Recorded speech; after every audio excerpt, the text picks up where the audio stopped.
영적 기억력에 대한 말씀을 오늘 전하겠습니다. 3일 동안 나오시고 하루 쉬었다가 오늘 또 나오셨는데 일주일 내내 나오시느라고 고생이 너무 많으세요.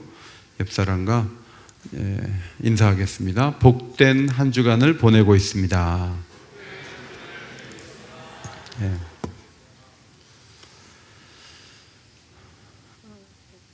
장미모우 중국 감독의 5일의 마중이라는 6년 전에 개봉된 영화를 교재에서 소개를 해서 유튜브에 보니까 끊기지 않고 이게 다 나와 있는데 볼 시간이 없어서 조금씩 이렇게 살펴봤어요. 중국 문화대혁명 때 유배지로 끌려간 남편이 유배지에서 탈출하는 순간 그 가족들은 반동분자의 가족이라는 누명을 쓰고, 어린 딸은 무용을 굉장히 잘하는데 학교에서 최고의 실력을 갖고 있지만 반동부자의 딸이기 때문에 주연에서 밀려나는 그런 어려움을 당하고, 시간 공산당원들이 와서 또 여러 가지 감시를 하는 일들이 이어졌습니다. 얼마 후에 집으로 아버지가 돌아왔는데 공산주의에 젖은 딸이 밀고를 해서 이 아버지가 끌려갔어요. 3년 후에 어둠의 시대가 끝나고 모든 사람들이 고향으로 돌아오게 되었습니다. 류엔스라는 그 남편이 아내에게로 왔는데 아내가 너무 마음고생을 많이 해가지고 정신적인 충격이 커서 기억상실증이 왔어요. 그래서 남편 보고 팡 아저씨라 그러면서 집에서 나가달라고. 그래서 남편을 무서워하고 막 쫓아내고 짐을 집 밖으로 막 집어 던져요. 그런데 이 여성은 남편을 만나기 위해서 매월 5일이면 역 앞에 가요. 왜냐하면 남편이 다음 달 5일에 내가 집에 간다 그랬거든요. 기차역으로 나오라고. 그래서 이제 남편을 맞이하러 늘 가는 거예요. 남편은 이 아내의 기억을 회복시키기 위해서 피아노 연주도 해주고 수많은 편지도 읽어주고, 그런데 불행하게도 이 아내가 할머니가 될 때까지 계속 남편이 옆에 있는데 남편을 기억하지 못해요. 5일이면 류엔스라는 그 남편 이름을 적힌 그 종이를 들고 기차역 앞에 가는데 마지막에는 이제 눈이 오는데 그걸 들고 나간 남편 옆에 있거든요. 남편을 기다리는 거예요. 이 남편에 대한 기억이 없기 때문에 남편을 맞이하지 못하는데 포스터에 남편의 마음이 쓰여져 있죠.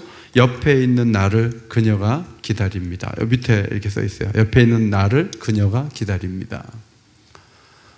영적 기억력이 상실되면요, 하나님이 옆에 와 계신데 하나님 기다리는 거예요. 성령이 내 안에서 역사하시는데 나는 전혀 몰라요. 그리고 성령을 구하고 있어요. 난 성령이 하나도 충만하지 않다고 생각해요. 이것이 굉장히 불행한 일인 것이죠. 이스라엘 백성들이 가나안에 들어가서 광야에서 함께했던 하나님을 이제 기억해야 하는데 1세대는 기억을 해요. 그래서 여호수아 시대를 나름대로 잘 세워가는 것을 보게 되죠.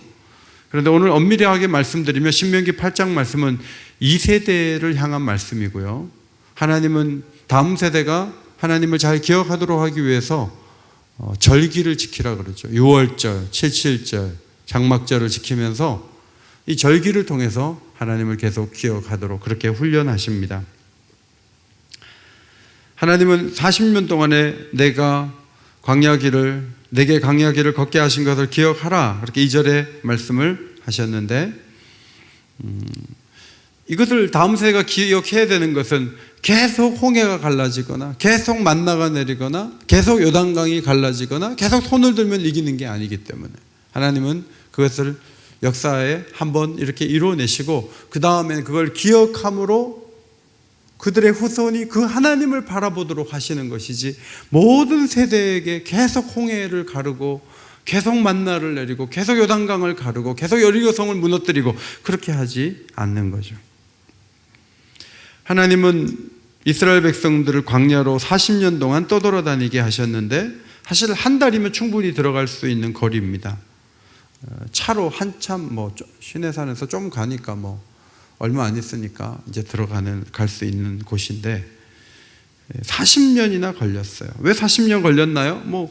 이유를 설명하자면 가데스 바네아에서 불순종해서 정탐꾼 10명이 엉뚱한 생각을 하는 바람에 벌받아서 38년 더 있게 된 것은 사실이지만 이 38년은 그냥 계속 의미 없이 한 세대가 다 죽어야 되니까 그냥 의미 없이 보냈던 시간은 아니고 하나님은 그 시간 속에서 자신의 목적을 이루었는데 그게 뭐냐면 겸손하게 하시는 거예요. 낮추시며.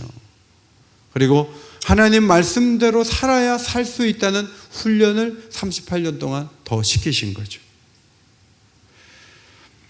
성경을 보면 초기에는 굉장히 원망불평을 막 하지만 홍해를 건널 때만 해도 막 원망하다가 갈라졌다 하고 건너지만 요단강 건널 때는 조용하죠. 제사장이 법궤를 메고 발을 딱 담글 때까지 물이 철철 넘쳤어요. 우리 다 죽으라는 거야? 이런 사람 아무도 없었어요. 조용해요. 그러니까 훈련을 받았기 때문에 앞부분은 굉장히 오합지졸 같으면 마지막에 굉장히 훈련소에서 딱 훈련받은 군인들처럼 움직이는 것을 보게 됩니다. 옛날에는 이해가 안 되면 막 항의하고 원망하고 말이 많았어요. 그런데 세월이 흐른 다음에 하나님 말씀하시면 그대로 다 되던데 하고 입을 다물고 하나님의 역사를 기다리는 사람들로 바뀌었던 것이죠. 그래서 광야 학교 40년은 말씀대로 살아야 산다. 말씀대로 살지 않으면 고통스럽다. 망한다. 그것을 깨달았던 시간이었습니다. 그것이 하나님이 훈련한 목표였고 나중에 그 목표를 어느 정도 이뤘다는 것을 발견할 수가 있습니다. 자, 다음 세대가 영적 기억력을 가지고 뭘 해야 되는가 하면 광야에서 걸었던 이들이 그 고생하고 순종했던 그 역사를 계속 기억을 하며 살라 하는 거예요. 모든 세대가 고생을 하죠. 그러나 특별히 광야 교회를 기억하면서 고생하는 일을 통해서 하나님이 일하시는구나. 고생으로 끝나는 게 아니고 하나님이 겸손케 하시고 하나님이 그 고생을 통해서 뭔가를 하셨다 하는 그 광야 교회 역사를 머리에 마음에 새기고 살아가면서 하나님이 도와야 살 수 있어. 이걸 배우는 거예요. 사실 꼭 광야 교회까지 안 가도 각 세대별로 각 사람들은 다 자기 고생이라는 게 있잖아요. 자기도 참 많이 고생했다. 병든 사람은 내가 얼마나 병원에 오래 입원해 있는지 해봤는지 아느냐 이런 말도 하고, 어떤 사람은 관계 때문에 내가 시어머니한테 30년 동안 내가 고생한 거는 책으로 써도 2권 써도 모자란다 그런 얘기도 하고, 여러 가지 나름대로 고생한 얘기들이 굉장히 많아요. 굉장히 많아요. 그 고생한 걸 잘 기억하면 도움이 돼요. 그죠? 솔로몬이 자기가 밧세바 아들 돼가지고 아마 놀이터도 못 나갔을 거예요. 아무데도 못 갔을 거예요. 집에만 있었을 거예요. 왜냐하면 형들이 인간 취급 안 하니까. 그런데 자기가 왕이 됐잖아요. 그러면 그걸 조금이라도 기억하면 솔로몬 그 후기에 그런 어두운 역사가 가능했을까? 그렇게 부끄럽고 수줍음 탔던 사울이 나귀 찾으러 나섰다가 그렇게 뽑혀가지고 왕이 된 것을 조금이라도 기억했으면 그렇게 다윗을 잡아 죽이려고 하고 막 그렇게 함부로 말하고 그랬을까? 사실 우리가 고생했던 것을 조금이라도 기억하면 우리에게 유익이 굉장히 많이 있을 수 있죠. 근데 하나님은 각자의 고생이 아니라 40년 동안 광야의 길을 걷게 하셨던 것을 특별히 기억하라고 말씀을 하셨습니다. 다음 세대가 앞선 세대의 광야 생활을 기억하라 하는 거죠.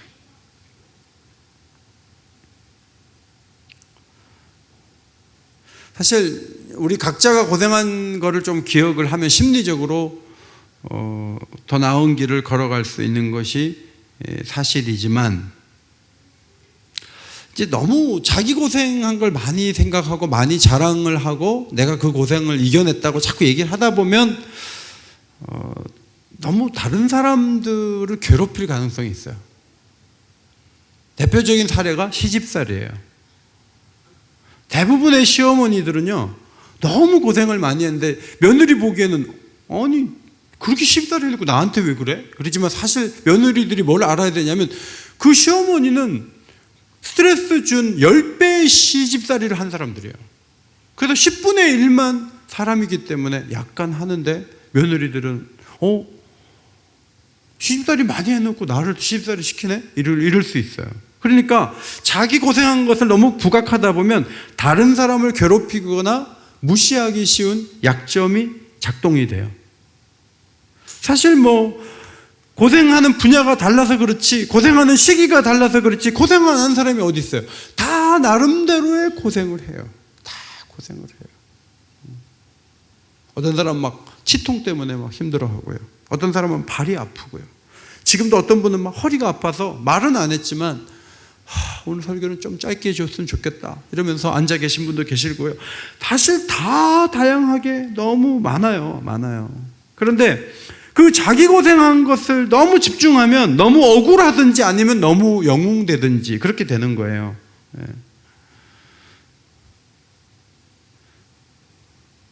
이 광야 백성들을 보면 고생을 많이 했는데 이제 하나님을 아프게도 많이 했어요. 고생을 많이 했다 그래서 인간성이 좋다 그렇지는 않아요. 사실 고생을 한 것은 도움은 되고 고난의 학교에 들어가서 우리가 다듬어지는 건 사실이지만 고생을 한 사람 중에서도 하나님께 빗나가는 사람도 굉장히 많아요. 고생을 좀 덜 했으면서도 부드럽게 하나님 잘 섬기는 사람도 많고요. 그런데 우리가 봐야 될 것은 광야 백성이 고난당하고 고생한 그걸 보라는 게 아니고 그 광야 길을 40년 동안 걷게 하신 하나님을 보라는 거예요. 중요한 거는 주인공은 하나님이에요. 우리가 고생하는 것을 본다 할지라도 우리가 고생한 얘기에 너무 빠져들지 말고 우리가 그 고생하는 중에 살았지만 건져내신 하나님을 말하는 거예요. 그럼 우리가 하나님을 높이게 되고 하나님을 기뻐할 수가 있어요. 그러니까 결론이 내가 얼마나 고생한 줄 알아? 그러면 안 돼요. 내가 너무 고생했는데 하나님이 건져주셨어. 거기까지 가야 얘기가 부드럽고 소망이 있고 아름다운 거예요. 광야 백성들도 마찬가지예요. 많이 고생했어요. 고생만 하고 들어가지 못한 사람 너무 많아요. 그런데 초점은 40년 동안 그 백성을 이끄신 누군가가 계셨다는 거예요. 그 하나님을 바라보면 그 다음 세대가 똑같은 고생을 하지 않아도 그 하나님이 나의 하나님인 걸 보고 좋은 신앙으로 살 수 있다는 거예요. 그것이 하나님께서 그 길을 기억하라는 이유였어요. 영적으로는 광야길을 걷게 하신 역사를 기억하면서 하나님을 신뢰하는 법을 배우라는 것이죠. 앞은 바다이고 뒤는 군사들이 따라와요. 그런데 홍해를 건너게 하셨어요. 바로의 군사들은 따라 들어오다가 수장이 돼서 심판을 받았어요. 여러분, 이 사건을 우리가 당한 사건이 아닌데 그걸 기억을 해요. 기억을 하는데 신약 성경을 읽다 보면 그게 집단으로 세례받은 사건이라는 거예요. 이게 교회 얘기고 이게 우리 얘기라는 거예요.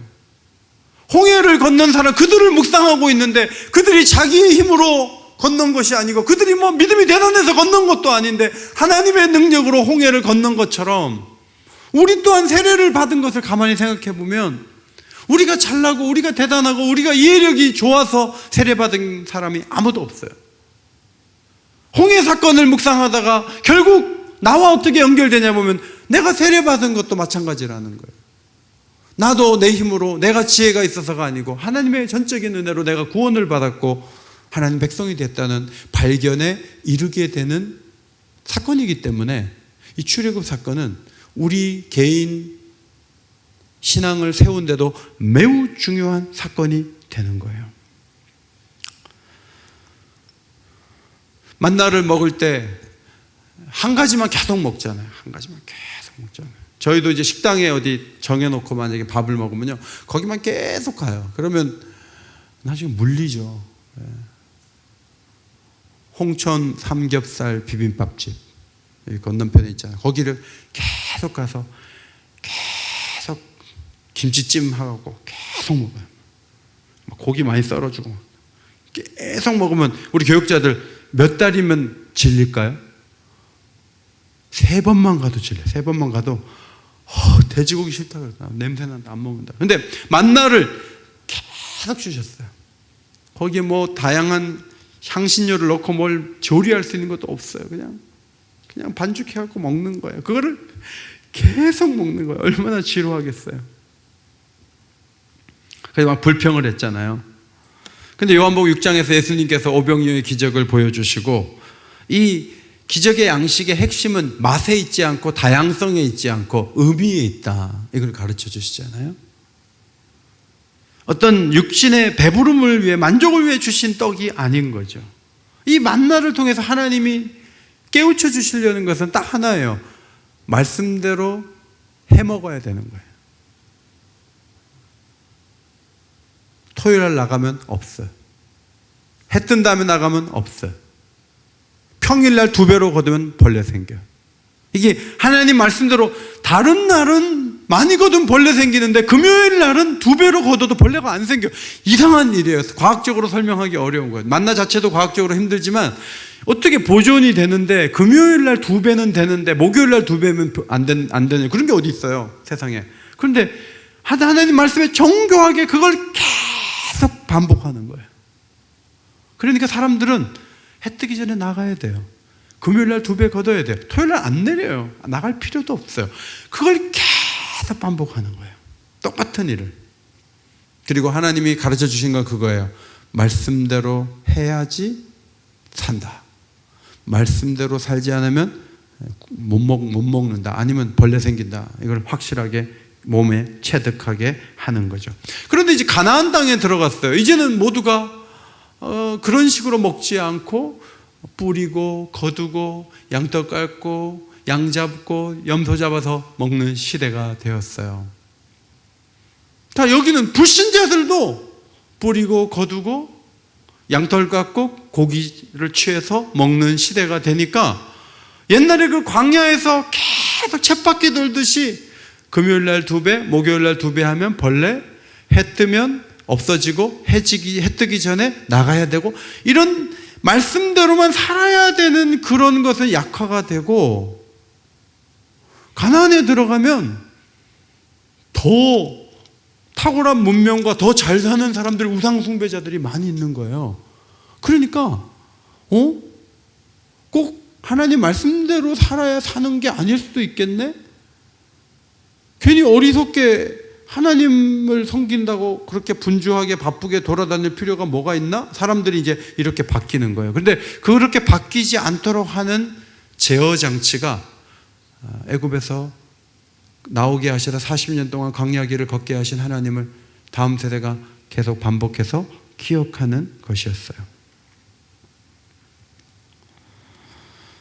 가나안에 들어가서 사람들은 현실대로 살지 않아도 될 것 같아 보이는 그런 세상을 보면서, 아니야, 만나를 거둘 때와 같은 원칙을 지키며 살아야 돼. 자, 출애굽의 역사를 기억하면서 그것을 마음에 다지는 거예요. 이게 굉장히 중요하죠. 네.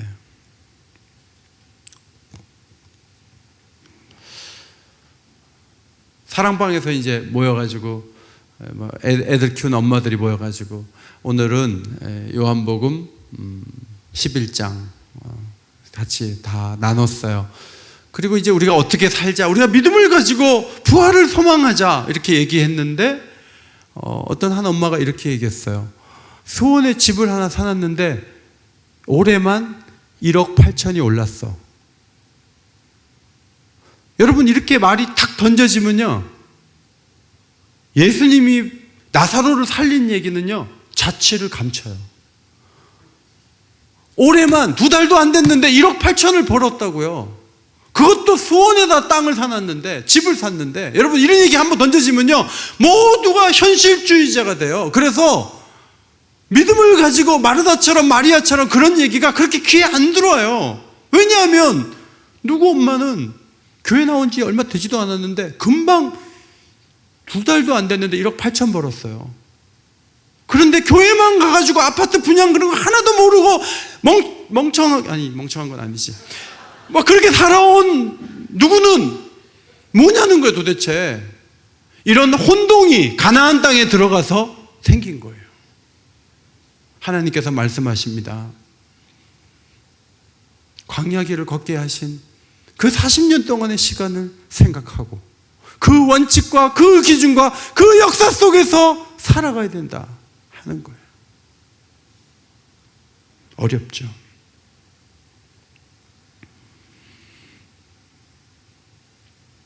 발 빠르고 머리 좋은 사람들이 부러워하면서 그 사람들을 부러워하면서 마음을 빼앗길 수 있었지만 정신을 차릴 수 있는 힘은 과거의 역사에 있다고 말씀을 하시는 거예요. 사람이 사는 것은 부요해서 사는 것도 아니고 넉넉해서 사는 것이 아니고 높이 올라가 사는 것이 아니고 여호와의 입에서 나오는 말씀으로 산다. 그것을 가르쳐 주는 거예요. 지금 우리는 그런 세상을 보고 있잖아요. 저도 한 65세 이상 돼서 크루즈 한번 하려고 그랬거든요. 지금 일본에 정박해 있는 그 다이아몬드 프린스? 그 배는 거기 타신 분들도 얼마나 그거 뭐 매달 타는 거 아닙니다. 평생에 한두 번, 몇 번 하는 거예요. 그냥 날 잡아가지고 그것도 보통 사람들이 아니에요. 다 그래도 살만한 사람들이 예약해가지고 거기 탄 거예요. 그런데 더 멋있는 여행을 하려고 했는데 배에 갇혀갖고 나가지도 못하고 계속 거기 있잖아요. 언제 나올 수 있죠? 병 들면 나올 수 있죠. 병 들면 내보내주죠.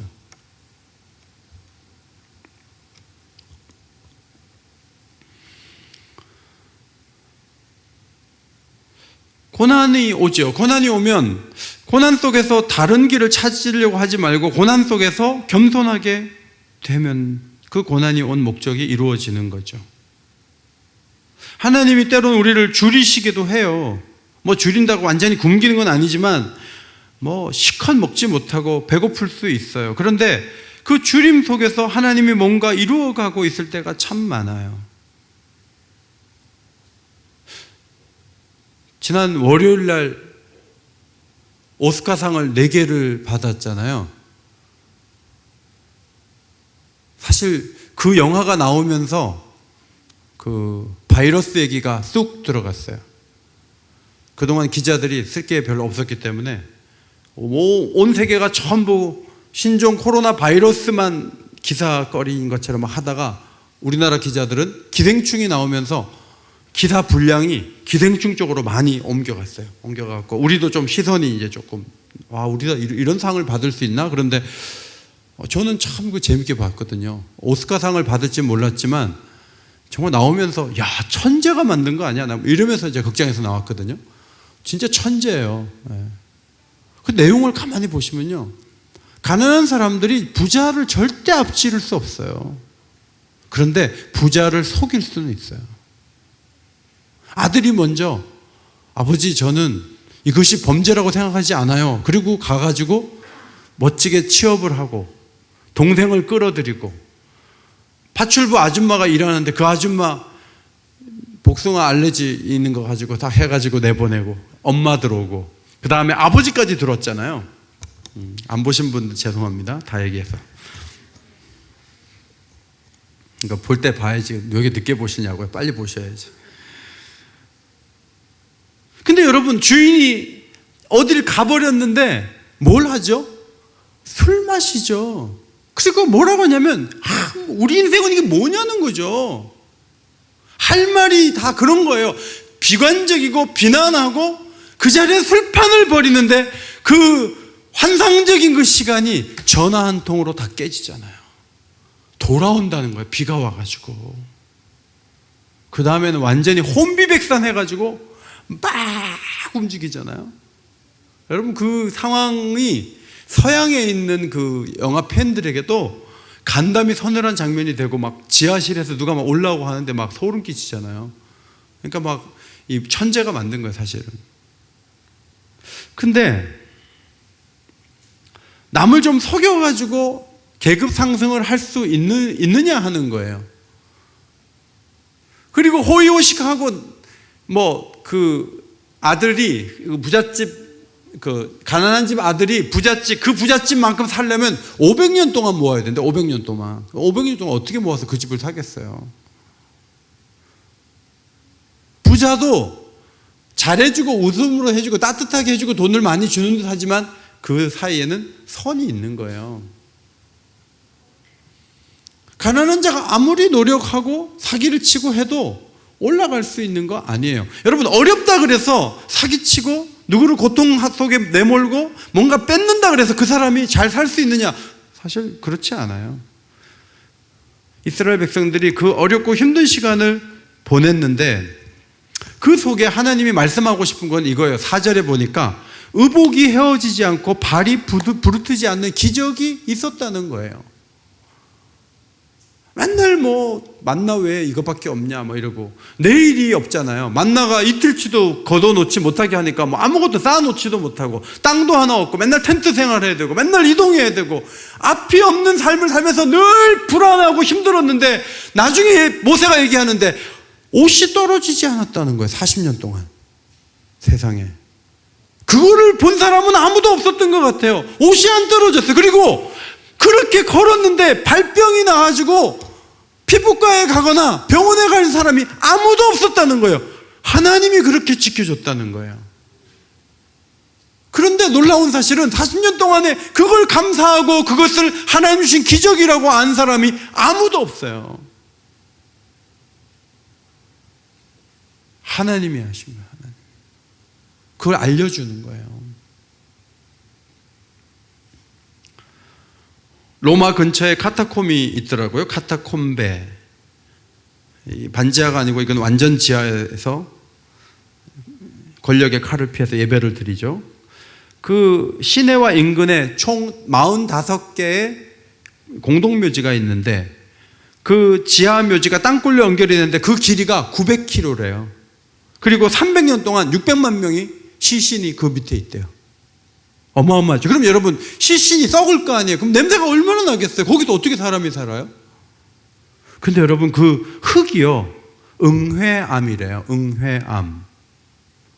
이거는 맨손으로도 파낼 수 있고 공기가 딱 닿으면 돌처럼 굳어지는데 흡수력이 아주 뛰어나서 시체 썩는 냄새뿐만 아니라 썩은 물까지 쏙쏙 빨아들인대요. 그래가지고 시체 냄새가 날만한데 그 시신을 놓고 거기서 생활을 하고 예배를 드렸다고요. 여러분, 카타콤베의 기적은 뭔지 아세요? 그 흙 자체예요. 그 흙이 그들을 살게 하는 거예요. 기적은 꼭 고대에만 일어난 거 아니에요. 광야교회에서는 장렬하는 태양광선이 너무 신경 쓰이고 피부가 타들어가고 막 그런데 옷이 떨어지지 않고 발이 부르지 않는 것을 발견을 못한 거죠. 하나님 그렇게 하셨다니까.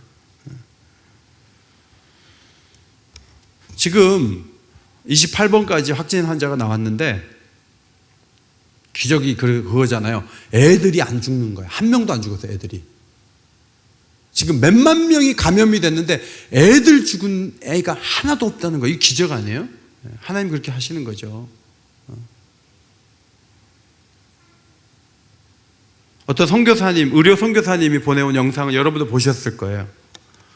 B형 간염 보균자를 가진 남편이 아내하고 애들하고 살았는데 남편이 나중에 그 간염이 진행이 돼가지고 황달이 왔어요. 황달이 왔는데 부인도 그러면 간염 걸렸을 거고 애들도 간염 걸렸을 거고 해서 병원에 가보면은 그 같은 환경에서 보균자하고 같이 살고 그 B형 간염 원인균이 지금 황달까지 오게 한 남편이 있었음에도 불구하고 부인을 검진하고 애들을 검진하면요, 가족이 항체가 생긴대요. 항체가.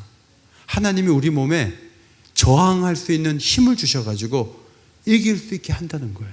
근데 그 면역력이 언제 생기냐면 햇볕 받을 때, 신선한 공기를 마실 때, 땀 흘리면서 운동할 때, 잠을 달게 잘 때, 물을 충분히 마실 때 면역력이 좋아진다는 거잖아요. 우리가 막 마스크를 많이 해가지고 병균을 막는 면도 있지만 그것보다 훨씬 크게 하나님이 우리가 햇볕 받고 공기를 쐬고 물을 마시고 잠을 잘 때 면역 물질을 우리 몸에 부어주시는 거예요. 이게 기적이에요. 아멘? 그거 아니면 다 죽었어요. 우리는 벌써. 사실 뭐 심각한 폐병 환자가 훨씬 더 많을걸요?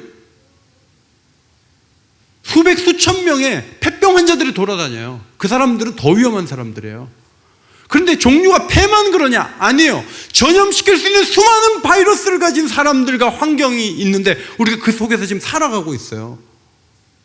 여기까지 온 것도 하나님의 놀라운 기적인 줄 믿습니다. 하나님이 그렇게 해주신 거예요.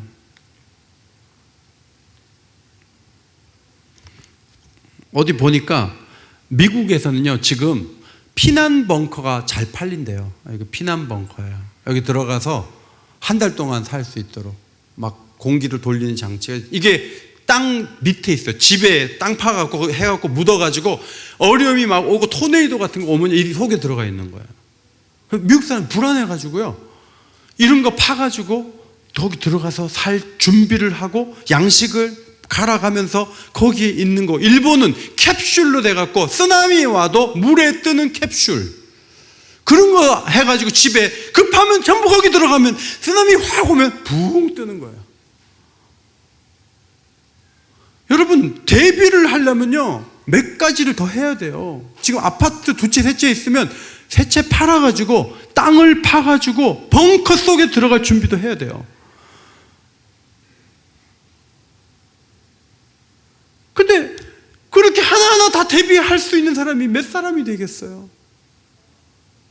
일본이 그렇게 지진이 많이 나가지고 지진에 대한 대비를 많이 해왔는데, 물론 건물을 좀 더 오래 버티기는 하지만 기술이 좋아서, 일본 그 기술자들이, 그 지진을 대비하는 사람들이 하는 얘기가 그거예요. 지진이 왔다고 빨리 얘기해줘서 대비하게 하는 것 외에는 할 일이 없다는 거예요. 아직도 지진이 막 퍼져나가고 쓰나미가 올 때 지진 왔다, 쓰나미 온다, 그렇게 해서 그것 대비해서 빨리빨리 움직이는 그거 외에 과학자들이 해줄 수 있는 게 없다는 거예요. 성도 여러분, 하나님은 우리의 모든 부분의 인도자가 되어주실 줄 믿습니다. 하나님은 모든 부분의 인도자가 되어줄 수 있어요. 그걸 기억하세요. 꼭 기억하세요. 우리 힘으로 하는 거 아니에요. 아이가 공부를 하러 갔는데 차가 없으니까 이게 뭐 힘든 거예요. 그래서 연락이 왔는데 얘가 가지고 간 돈을 다 써야지 살 수 있는 차가 있어요. 그래서 우리 보고 그걸 사면 아무것도 없잖아요. 그럼 차 살 거야? 차 없으면 아무것도 못 하고 어떻게 해요? 그러면 아빠가 이제 돈을 딱 보내주면 차를 살 수 있겠지만 처음부터 그렇게 원하는 대로 척척 보낼 만한 힘도 없고 그래서도 안 되고, 그래서 난 작은 아버지고 큰 아버지한테 부탁해라 그랬어요. 그걸 딱 냉정하게 딱 끊었어요. 알아서 하라고. 그랬더니 큰 아버지한테 간절하게 기도했어요. 저 한국에 있는 아버지는 아버지도 아닙니다 이러면서 막 기도했어요.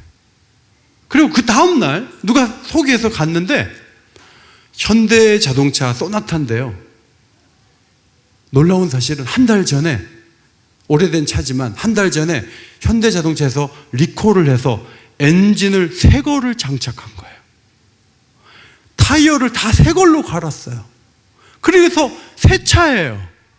그런데 엄청나게 저렴한 가격에 넘어왔어요. 그래갖고 우리 아들이 너무 기뻐하는 거예요. 제가 돈을 많이 보내줘서 그 차를 산 것보다 더 기뻐하는 거예요. 왜냐하면 기도하니까 하나님이 도와주시잖아요. 여러분, 부모가 따라다니면서 도와줘봐요. 걔네들이 감사하나? 아버지한테 전화 오면 누구한테 전화하라 그래요?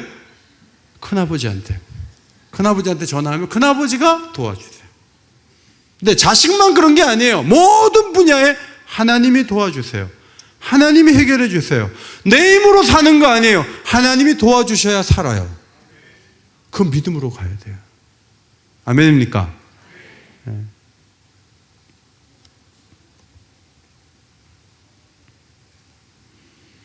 우리를 살리는 것은 여호와의 입에서 나오는 말씀이에요. 말씀이 있어야 살아갈 수 있어요.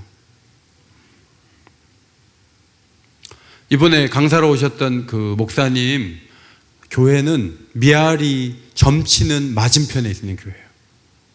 영적 싸움이 보통 센 교회가 아니에요. 지금도 치열해요. 근데 목사님이 어떻게 버티신지 아세요? 하나님 말씀으로 버틴 거예요. 우리 교육자들 모아놓고 얼마나 고생했는지 잠깐 들려주셨는데 우리 교육자들이 다 엄청나구나. 야, 도전이 이 목회가 아니고 전쟁일 수도 있겠구나 할 정도로 고생을 많이 하셨어요. 근데 여러분, 고생을 해도 하나님이 도와주시면 이길 수 있어요. 근데 하나님 빼놓고 쉬운 길 찾아가지고 쉽게 해결이 될 것인가, 세상 방법대로 나도 갈 것인가, 그거는 죽는 길이라는 거죠. 하나님 말씀대로 가야죠. 원칙대로 가는 거예요. 오늘도 우리가 왜 모였죠? 3일 왔으면 오늘은 문자 보내서 수고하셨습니다. 3일이나 나오셨는데 오늘은 모임이 없습니다. 그러면 여러분들 얼마나 저를 좋아하겠어요. 근데 오늘도 모였어요. 들은 것은 들은 것이고 기도를 해야 하나님 역사를 기억할 수 있는 힘도 있고 그 말씀을 기억하고 그 역사를 기억하면서 하나님께서 주시는 성령의 방법으로, 말씀의 방법으로 앞으로 나갈 수 있는, 도전할 수 있는 힘이 기도할 때 우리에게 부어질 줄 믿습니다. 그래서 오늘도 우리 기도하는 거예요. 됐다 하지 마세요. 에어로빅 비디오 10번 봐도 살 안 빠져요. 내 몸 움직여야 돼. 몸 움직이려면 기도해서 성령의 능력을 받아야 돼요. 오늘도 하나님 우리의 기억을 새롭게 하시고 성경의 모든 진귀한 사실들을 기억하고 또 나 자신이 하나님 도움 속에 여기까지 왔음을 기억하고 더 아름답게 말씀으로 걸어갈 수 있는 우리 모두가 되게 해달라고 간절히 기도하는 복된 저녁이 되시기를 바랍니다.